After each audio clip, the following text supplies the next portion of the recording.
MedBix Webcast is a new kind of healthcare media channel to break the silo mentality and foster interdisciplinary thinking. Our mission is to fill that gap and to create a curiosity through different lenses, tapping the passion that guided the historical figures in medicine and bringing present-day groundbreaking research to the front lines. We interview physicians and leaders in the industry about present-day healthcare challenges on our live programming.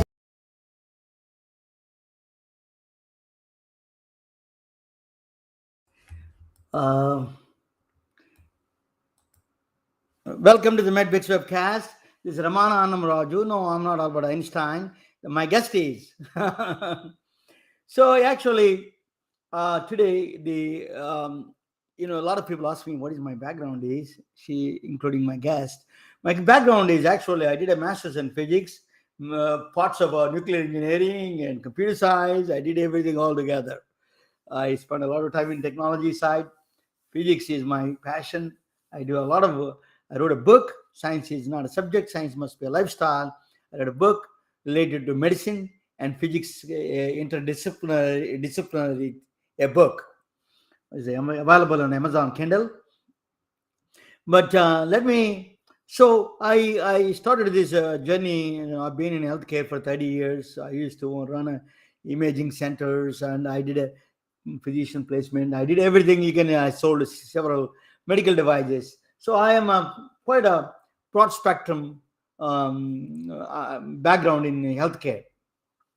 So that using that my experience in physics and then my experience in healthcare, I started this program, and it was hugely popular now. And thank you for all of you make this is a really interesting show. Let me introduce you my guest. Her name is Dr. Alana Dixson. She has an interesting background. She is quite a double. I didn't know that there is a dual program in Los Angeles.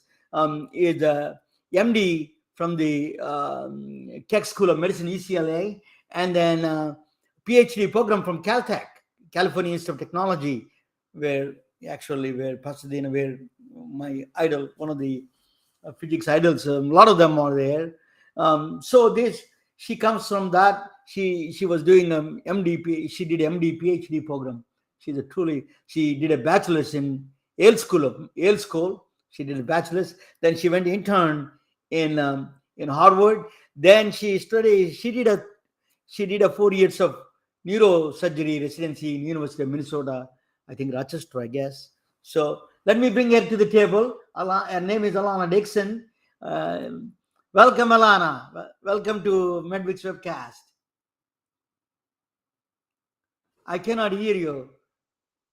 Oh, I cannot hear you. This is the problem. A lot of people, I tell them in advance.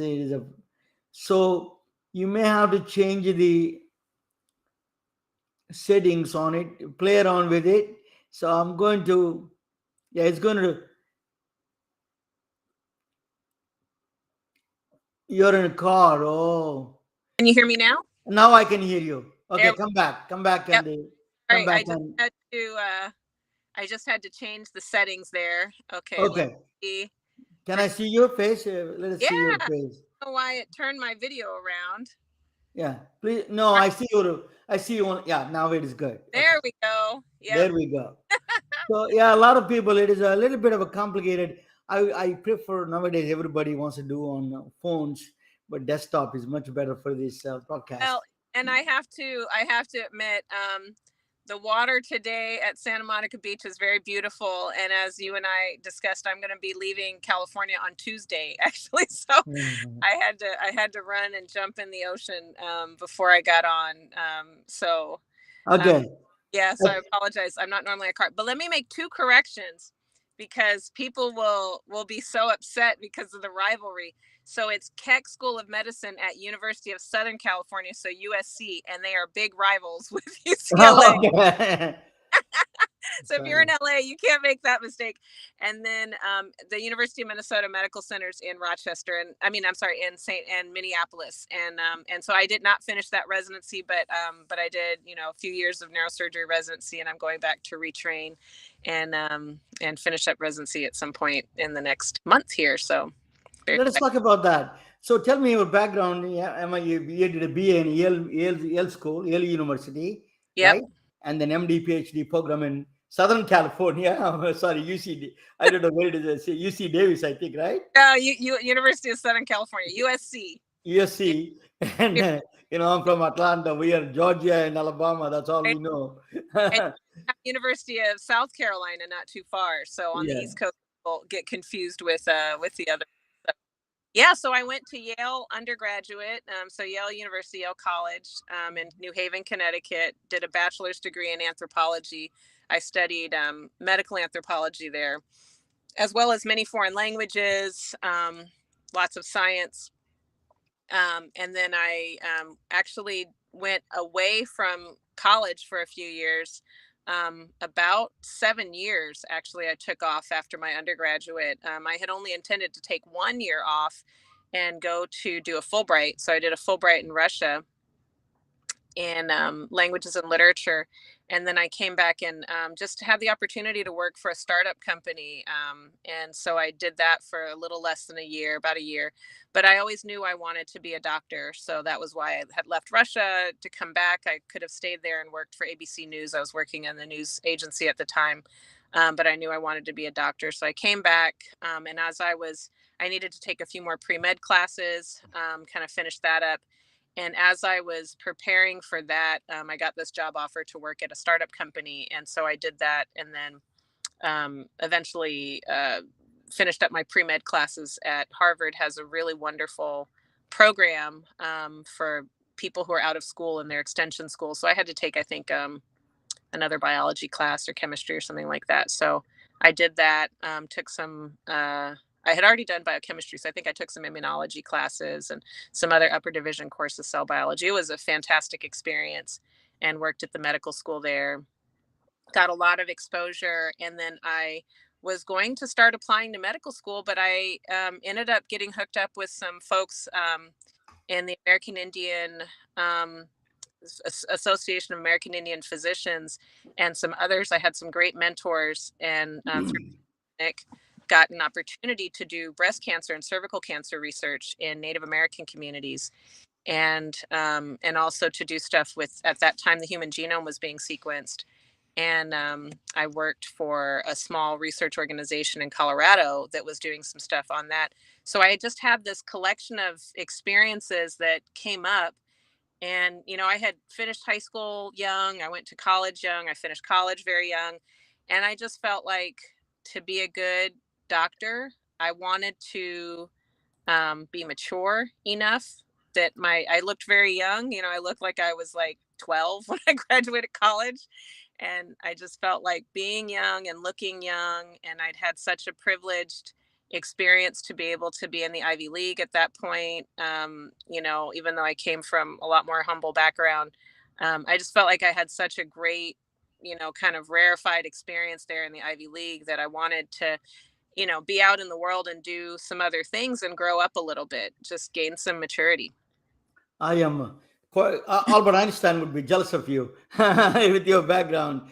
I watch a program called Human Journey, the Incredible Human Journey from Alice Roberts, Dr. Alice Roberts. She's a Mm, medical anthropologist and a medical doctor.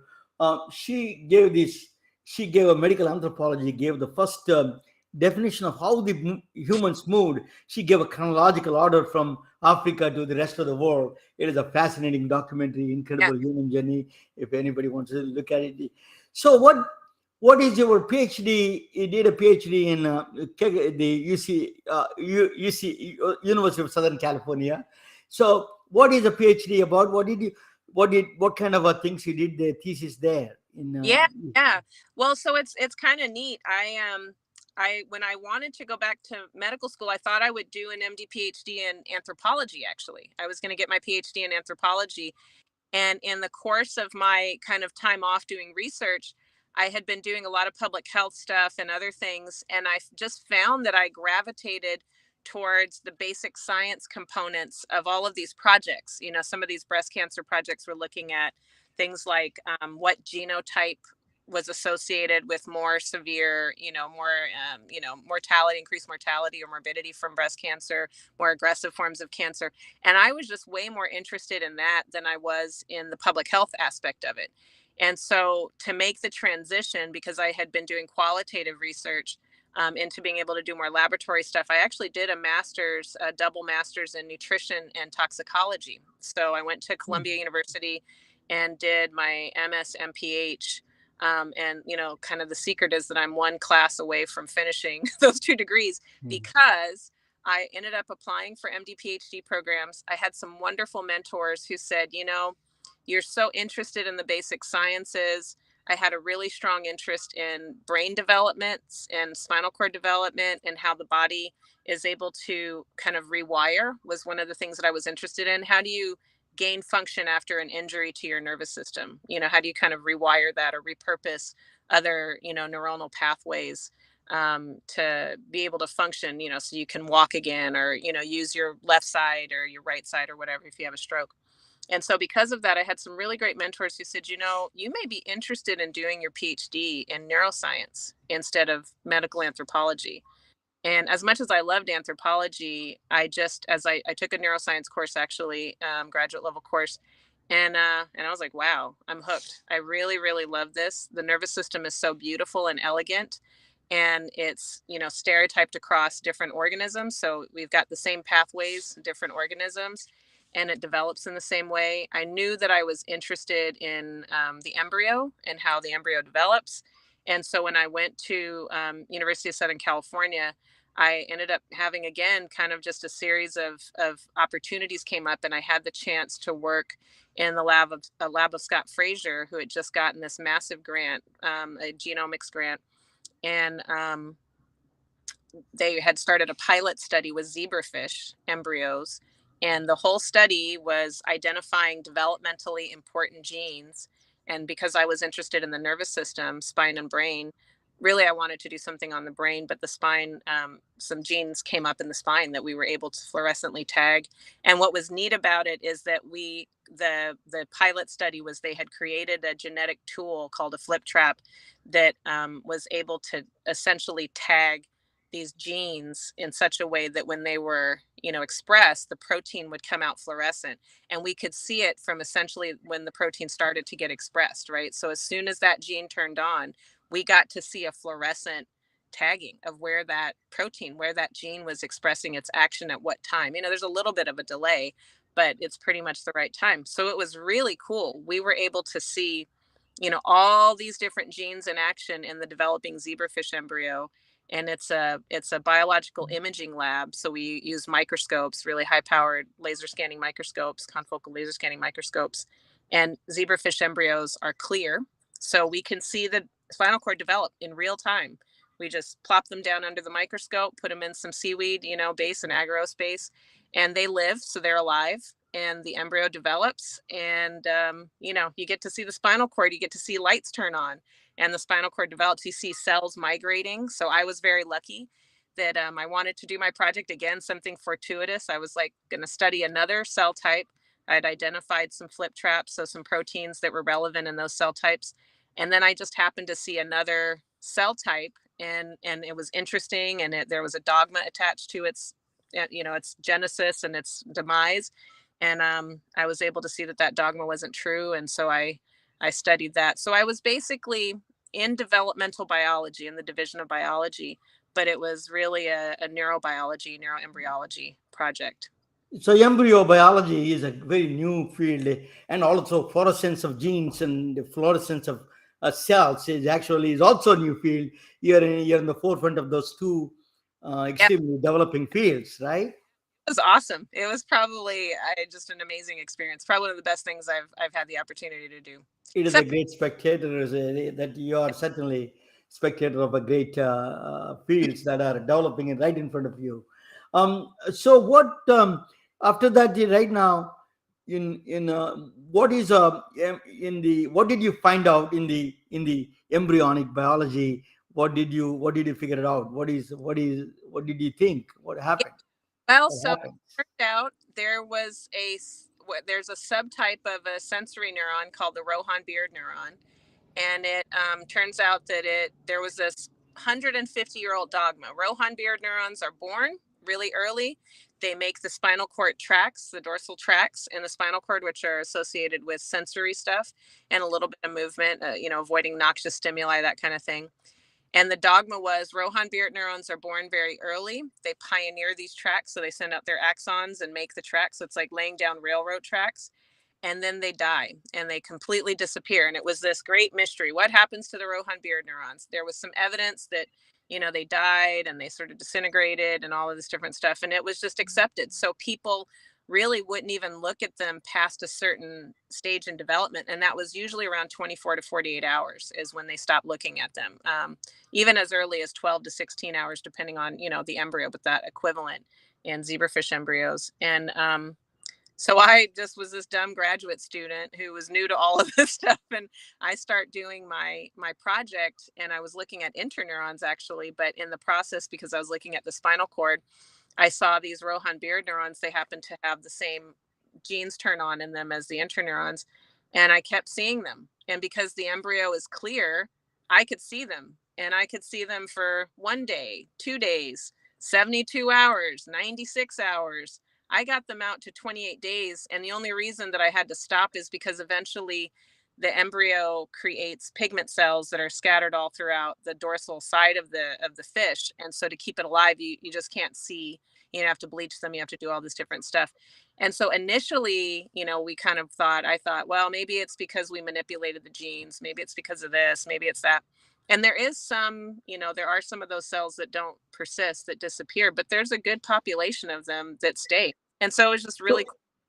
So they morph into something else. So that's what you're saying. They morph in, or they just stay there dormant behind the scenes. Well, they stay there. I don't know that they're dormant. So unfortunately, with my PhD, it took a long time to convince people that that's what I was seeing. And actually, it was also, it's a little bit misleading. So I did a 5-year PhD, and I'd say the first probably almost 2 years was spent just on the coursework and getting ready. And yes. I think I defended my so we say ascend to candidacy. So I ascended to candidacy at the end of my 2nd year. So it was really my 3rd and 4th year that I was seeing that. And then it was actually really cool. I worked with another lab, a geobiologist who is really fantastic, Joe Kirschvink. And he was interested from his undergraduate years at Caltech. He did his bachelor's at Caltech, PhD at Princeton, I think, and then went to stayed at Princeton and then came back to Caltech eventually as a professor. He and his advisor, when he was an undergraduate, found biogenic magnetite. So magnetite is a mineral that is magnetic.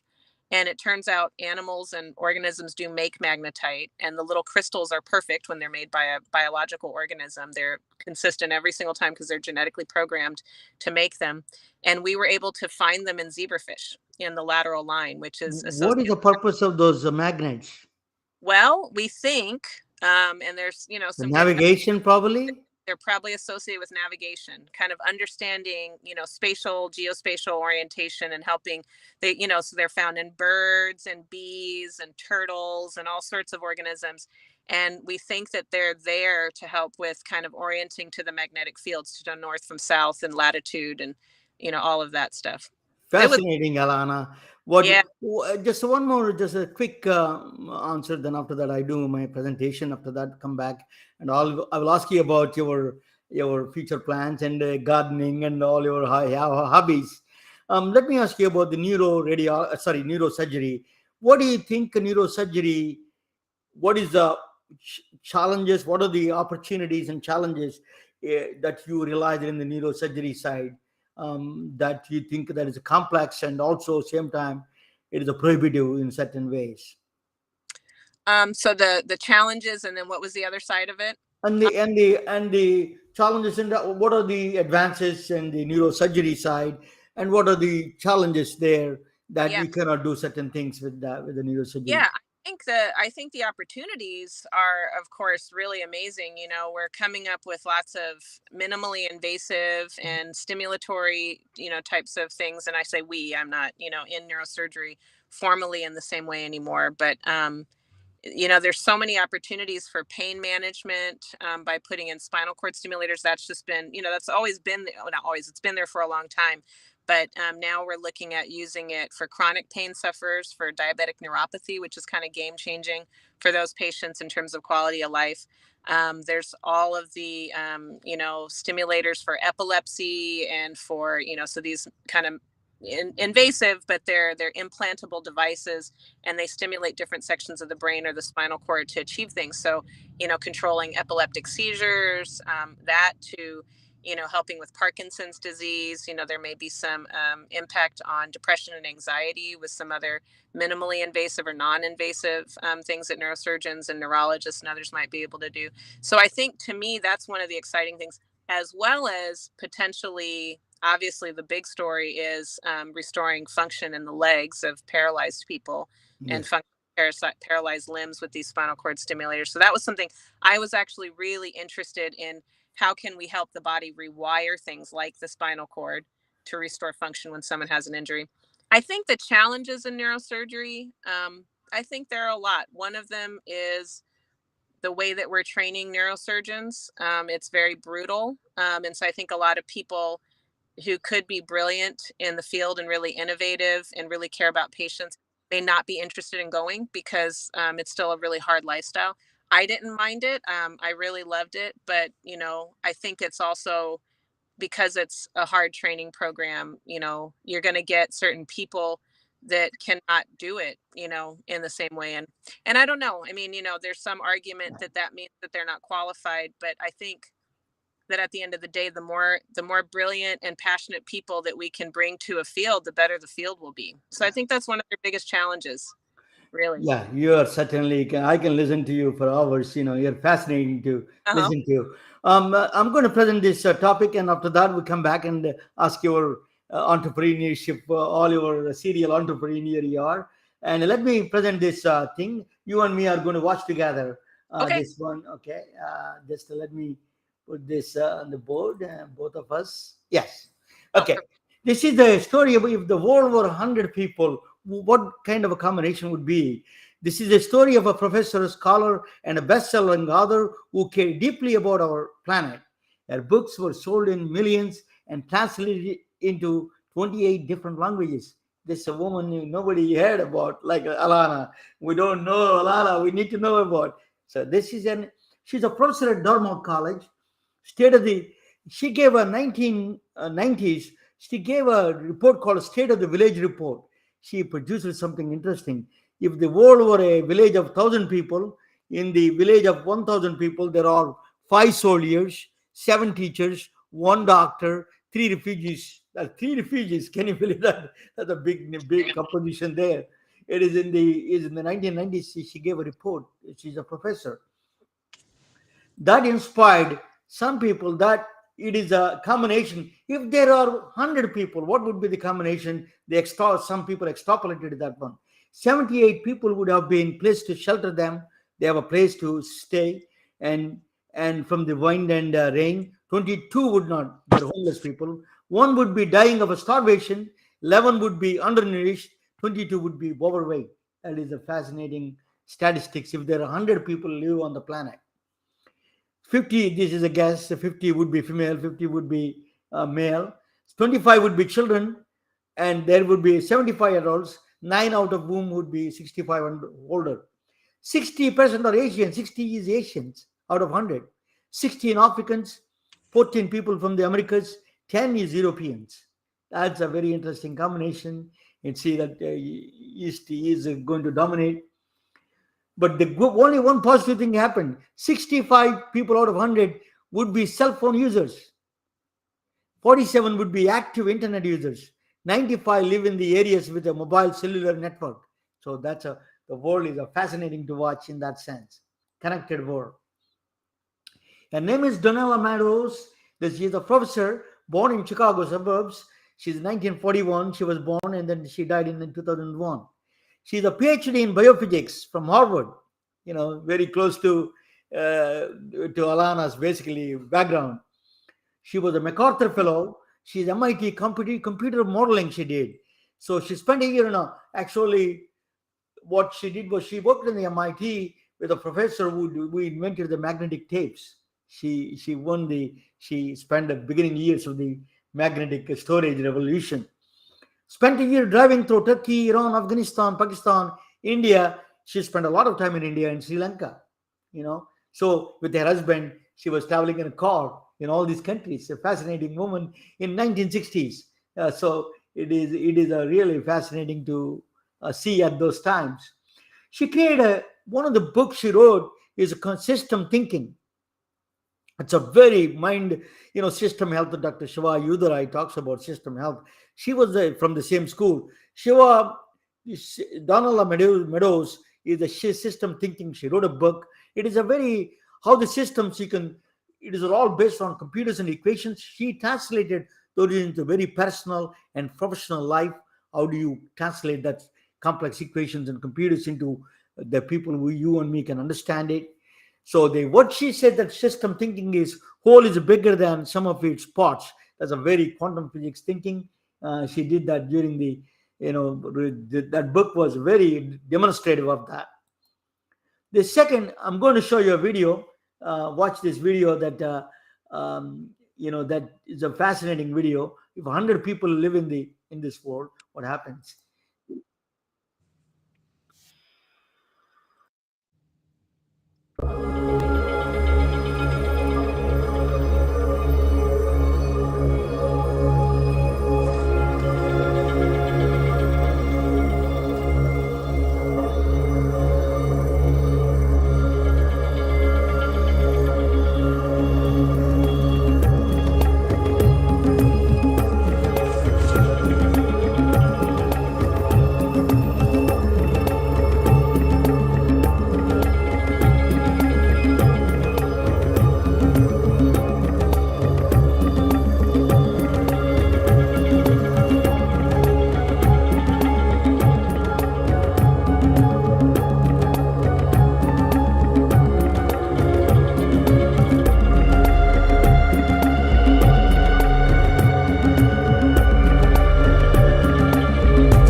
The 100 People Foundation is asking 500 schools from 100 countries to nominate 10,000 people to help us find the 100 people that best represent our world population. We've created a lesson plan that explains how a student can nominate someone they admire from their local community and fill out a community profile that helps us understand where they come from. This is my schoolhouse. Masaya ako na interview ako, na camera ako. Masaya ako na nakilala ako nila, ma'am, natulungan nila ako. Masaya ako. Lalo na sila, masaya ako. Kasi as in, hindi ko sandi pala na ganito, interview na ako, may camera ako. Kasi sa amin, wala. We are asking the children of the world to introduce us to the people of the world.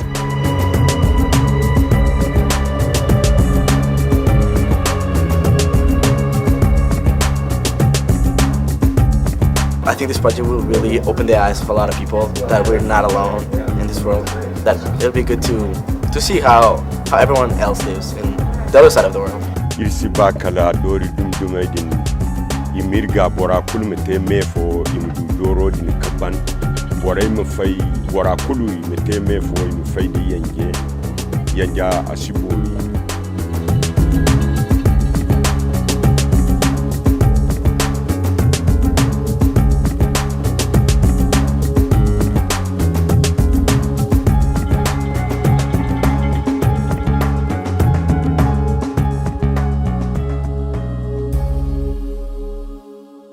Yes, so that's 100 people video. Really, Alana, you cannot watch it because the reason is that you are in the iPhone. If you are in the desktop, we would have done You could have seen it, you know. Oh, Okay, okay.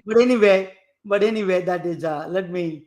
So can you turn around? Yeah, I see you only side of your face. Okay, No, thank I'm you. just drinking water. Okay, yeah, no problem. Thank you. So healthcare as an iron triangle, quality and cost and access. These three of them are very three important triangle. There's so people say you cannot achieve all three together, but it's not true. That is some of these uh, claims are not true. Access to 1,000 right now. If you have a doctors at this present to 2023, if there are 1,000 people, Austria has a maximum number of doctors, number of five. USA has only three. Brazil has two, the lowest. Norway has, if you're a psychotherapist, Norway has three, Germany has two, and USA has zero point 0.06. It's a very, these are the statistics if there are extrapolate to 1,000 people. Maternal mortality rate out of 100,000 people, the lowest is Greece and Finland. United States is 19. It's very high, actually. And South Sudan is 1,200. That's a 50% of the women die because of the birth, due to the birth. Shortage of 1.1 million midwives. There's a shortage of that in the world. 1 million, access to 1 million mammograms, access to 1 million in Greece, 67 of them per 1 million population. USA has a 63, less than a Greece. Very strange. MRIs, for example, Japan has a 57. United States is a small country. Japan has a 57 per 1 million population. MRIs in the United States only 34. India has 20, lower, and Mexico has only 2.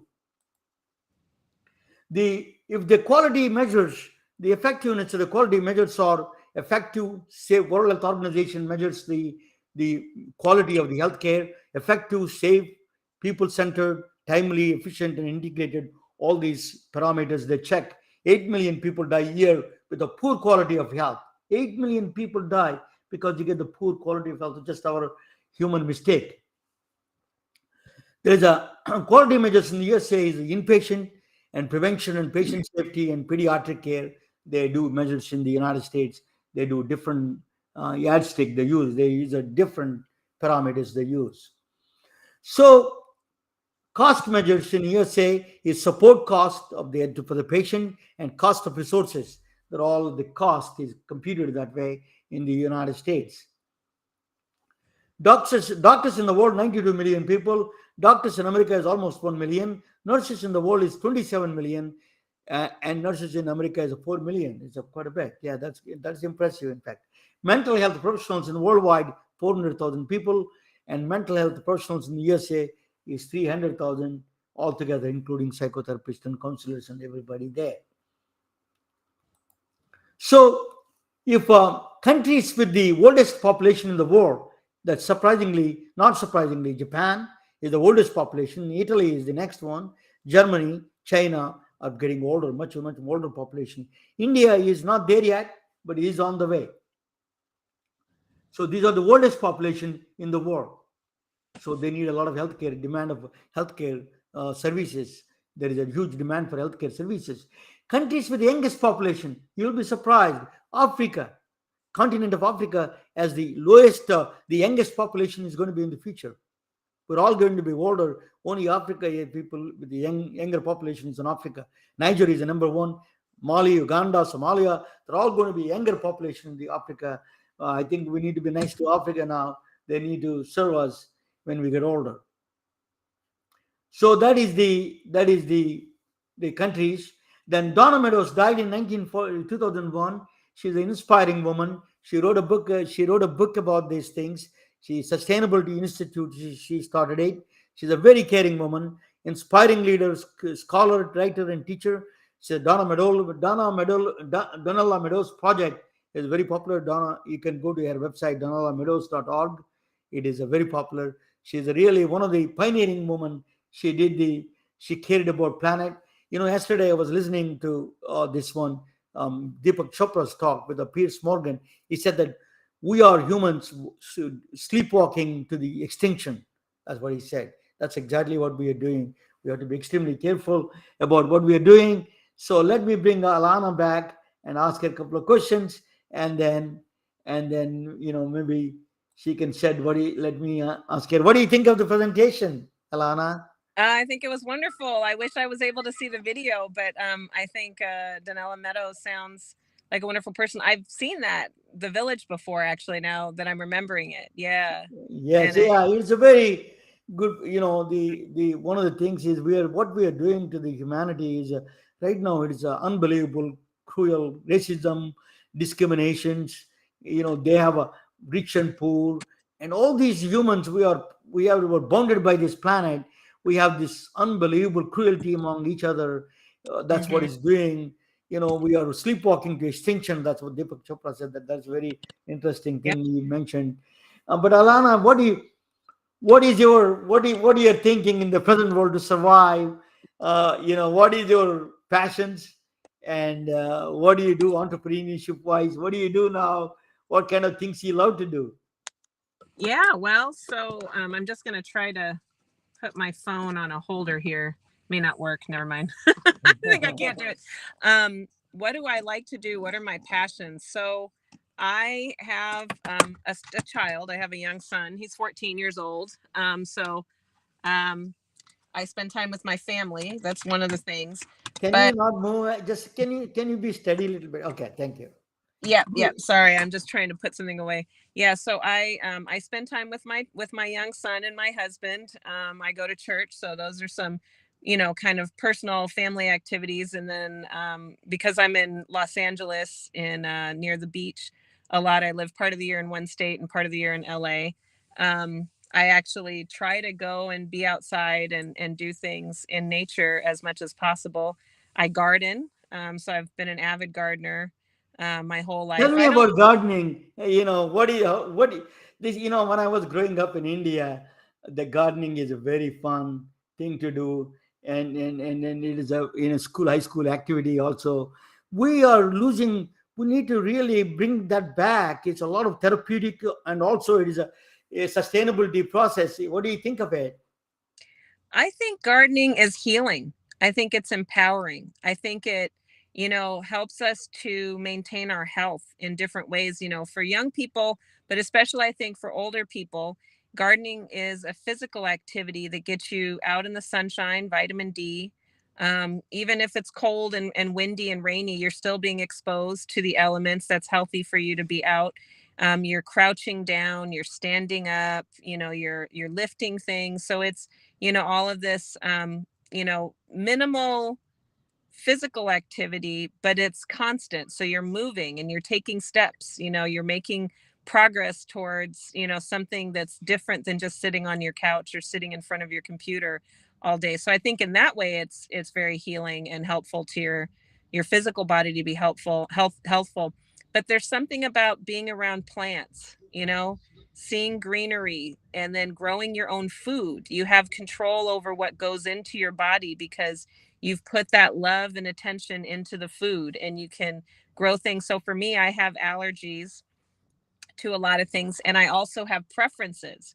So I like a lot of Japanese vegetables, and they're not difficult to come by here in the section of LA that I live in, because we have, I think, 3 or 4 Japanese grocery stores around us. But normally I don't live near a Japanese grocery store all the time, and so normally it's hard for me to find some of the vegetables that I like shishito peppers or shiso leaves, or Japanese eggplants, can be difficult to come by. And I like those things. I eat those things every day. And so I grow some of them in my garden. And then the other component of this is I try to eat organic because I'm allergic to pesticides. And so I can avoid all pesticides in the fruits and vegetables that I grow in my garden. And I love that. So I know that I'm getting stuff, and I know that I'm feeding my child, and my husband can eat what he wants as well. And so I know we're getting good, wholesome vegetables in. You have a kind of exotic background here, kind of a Japanese and the Native Americans, in African Americans, all mixed. We have, Yep. like my children, some Yeah. extent. So that gives you the exposure to broad spectrum of food habits. You said that mentioned Creole sushi. Is it like a spicy sushi, or what is that Creole sushi? Creole sushi is actually a real estate development and leasing company that my sister and I started in New Orleans. And we named it that to reflect the fact that our mother's Japanese and our father is Creole. So it's Creole sushi. Very nice. That's a very interesting. Yeah, You know Louisiana that Creole. actually it's good for you too. That okay, the spicy sushi would be excellent idea. It is. I like spicy sushi. That's right. So you know, one of the things is that if you advise the next generation of medical residents, what kind of advice you give? You went through a lot of steps, good and bad and ugly, and all those things. You've seen the broad spectrum of all things in the world. What would you suggest to particularly uh, residents in general, and then particularly minority residents? I think the biggest things, that's a few big things that I would suggest are: number one, you know, getting into medical school, finishing, getting into residency and finishing. On the one hand, it's very formulaic. Don't be intimidated by the process. It's just a process. It doesn't speak to your intelligence, your capacity for, being good at something or bad at something. It really is just a protocol. It's like following a lab protocol. You just do it. I wanted to holler at my son about that. Yeah. Ramesh, listen to her. Yeah. Okay. Just get out of your head about it, but also recognize that there is a level of toxicity in discussing and participating in that process, that protocol, for especially minority students, especially brown, dark brown skin or brown skin students, especially for those who come from families where college was not something that the parents did or the grandparents did, where it's maybe not as well funded. Maybe their family is poor or middle class and they have difficulty paying for school and for test taking and all that stuff. Understand that it's not your fault, that it can be a toxic process, and it's just a process. So the process itself isn't toxic, but the way that people treat us during the process can be that way. And so that's one big thing, is just recognize it's just a process. There's nothing mysterious about it. Learn the protocol and do it. So if the protocol is you get a bachelor's degree, don't try to talk yourself out of getting a bachelor's degree and say you can be a doctor without a bachelor's degree. If the protocol, which it is to take a biology class, take a biology class. Don't try to be cute with it and take some alternative, nursing biology. Take the biology class for pre-med students, and dedicate yourself. Make sure that you're studying and doing all that. But also, I think the other big thing is a lot of minority students get discouraged, and they're often given false information about the process or about their ability to complete the process, because maybe their parents aren't doctors, or they just don't seem to have the study habits that other people have, because they're not getting the grades. That may not actually, a lot of the things that people may tell you may not actually be true.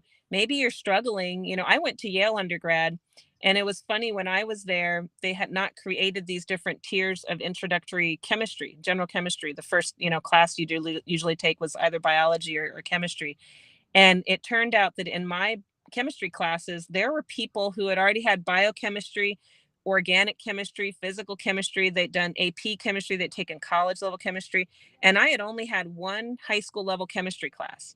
I could not compete with those other students. Alana, one thing I noticed it during my son's the school in Vanderbilt, they use a chemistry as a weapon Yeah.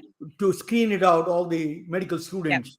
So you need to master the chemistry first. I think that's Yeah. Well, and that's what I'm saying can be toxic, right? Because very toxic. at the end of the day, that's a game. That doesn't tell you whether or not someone will be a good doctor. In fact, what it mostly tells you, and I think what I appreciated about Yale is that they started to see this, what it mostly tells you is prior exposure. And that really, what that prior exposure is it's a measure of family socioeconomic status, right? Yeah, It's a absolutely. of the strength of that student's high school preparation, which probably is a proxy for the wealth of that community that they grew up in. You grow up in a wealthy suburb, or you have a wealthy family and they send you to private school. Guess what? You're going to have had chemistry on the college level before, and you can take an intro level chemistry class in college and ace it. If you come, like I came from an inner city background. So I grew up in an inner city. My dad was a lawyer, but he chose to work for poor people. So we didn't have a lot of money. I went to a performing arts high school. So if you had asked me to dance or to play an instrument, do music or write, I was a very good writer, very good analytical thinking. But did I have AP chemistry? No, I didn't. And I could have taken it at the community college, but because of the socioeconomic status of my Yeah. school, That no one was doing that. No one told me to do that. I didn't even think that that would be something necessary for me to do. that is a very toxic approach they're doing. Yeah. Very chemistry as a weapon to filter the people. It's a horrible And thing. remember, most of these kids, they're children. They're 16 to 19 years old. Correct. They don't know how to manage stress yet. They can't even manage washing their feet and their socks at college without their mother. I went through. I mean, my son, Yeah. I when he was studying, my son is a 6 foot tall and a football player. And when he was finishing his degree, I went to see him in the final year. He was literally in tears. The guy, they melted him down to the tears. That kind of a strength that what they put the torture together. Let us talk about something else, Alana, about the health equity part of it. What do you think of health equity in this country? It is a delivery of healthcare is very I know I married a woman from very rural South Carolina, and the healthcare delivery system is terrible there. It is just a below any even comparable to the even third world countries. Is that why in this country such a disparities of these healthcare inequities exist, and how do you why you think, and what is the solutions for you think specific solutions, if we can provide one or two? Yeah, I think that it, unfortunately, people don't want to talk about this. I think now we have more awareness, but I think it has to do with white supremacy and sexism. I think the reality is that for a long time, this country was built by the design and for just certain groups of people. And those groups of people may contain individuals who are wonderful people and believe in health equity, but that doesn't change the structure and the history of what this country was founded on. And so because of that history and that structure, we now have a problem with healthcare, and we have a problem with a lot of institutions in our country that they are not designed to meet the needs of everyone. And the other big thing is, because of the class issues, a lot of the United States and the institutions in the United States were created or, are used, even if they were created for poor people or for people of color, they ended up being used by people who had more money, by and large, white populations that were in different locations than the communities of color that maybe it was supposed to serve. Like you look at the WIC program or welfare or different things like that. They maybe were designed originally for one group, and then they've been used by another group, and then nothing replaces what was supposed to be for people who were already facing inequities. So I think when you found a country on dispossession of land and genocide that happened with Native people, enslaving African people, and then barring Asian immigrants, my family, Japanese people were treated very, very badly when this country, when Japanese first started coming here, and then certainly during World War II at the internment camps. When you have those types of things that happen in a country, to me, what it says is you don't value people. You only value certain segments, and you only call certain groups people, right? So I think in this country for a long time, we've said white males who are wealthy are the only actual people. Everyone else is sort of an appendage. They use a stigma. Sorry to interrupt you. They use a stigma as a characteristic to discriminate problem too, right? The stigma is attached to you're in welfare, for example, you're in food stamps. They use a stigma to that, irrespective of their intelligent or smart, or exactly. They could be. So yeah, I faced that when I gave birth to my son. I was treated, the comments that were made was, and I'm not Latina, right? So I'm not Hispanic at all. But the comments were made that I was a Mexican woman who was poor and that I had probably had multiple babies in the past.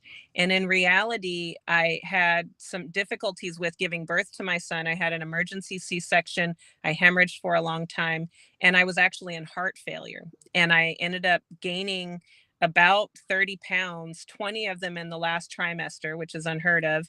And then I was gaining 5 pounds a week. And then I also gained about almost 15 pounds in the hospital because of heart failure.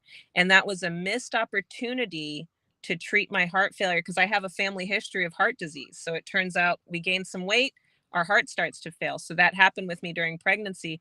But because the stigma was there, because of my skin color, because of my facial features, the nurses didn't look at my name, didn't look at my history, didn't speak to me. They spoke over me, and the doctor spoke over me and just assumed I was this poor Mexican woman who'd had a bunch of babies and I was just overweight, and ignored all of the other symptoms that were happening. That happens a lot.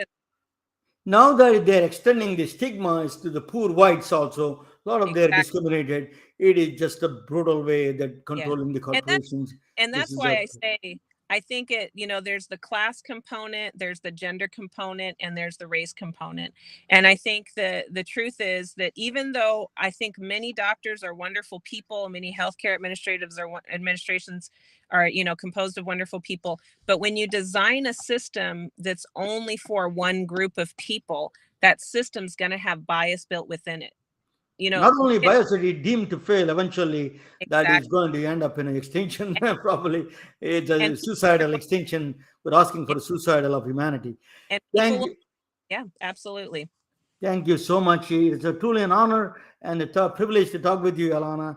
You're truly, and I wish you all the best. Anything you do, we'll be in touch. And thank you so much. And you can exit the program and watch the video, another second video, Bill Gates video. I'm going to show you. You can watch that if you exit out, and you can watch that. I want to make one other comment too. We didn't talk as much about entrepreneurial stuff, and that's fine.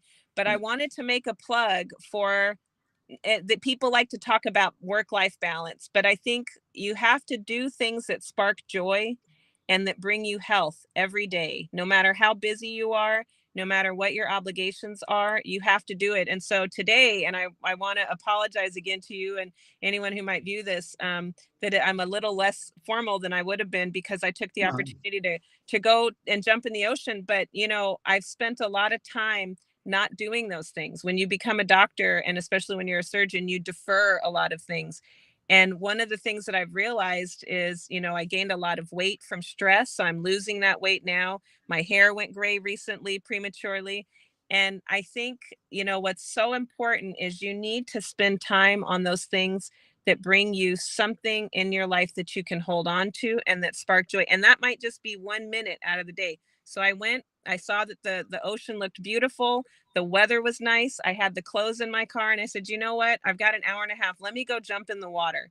Because if I don't, I'm moving soon to the East Coast. I'm not going to have this beautiful beach that I can, look at and jump in the water. It's only 4 miles from my house. And I feel so much better. And, it was good. I got to spend some time with my son. And I just think that's important. Thank you, Alana. Thank you for joining with me. Take your time and your beach time, and then I took away from you. Thank you so much. It's truly an honor and privilege. Bye. Have a good night. Have a good night. Bye-bye. We are retelling their stories through our patented designs that can be worn on scrubs, t-shirts, printed on conference bags, and endless other promotional materials. Daily Wear for Medicine is the first ever of its kind to create curiosity in medicine through visual art. We at MedBricks are celebrating unsung heroes of the past who made enormous contributions to the field of medicine through our unique campaign called Daily Wear for Medicine. You can wear it, carry it, and give it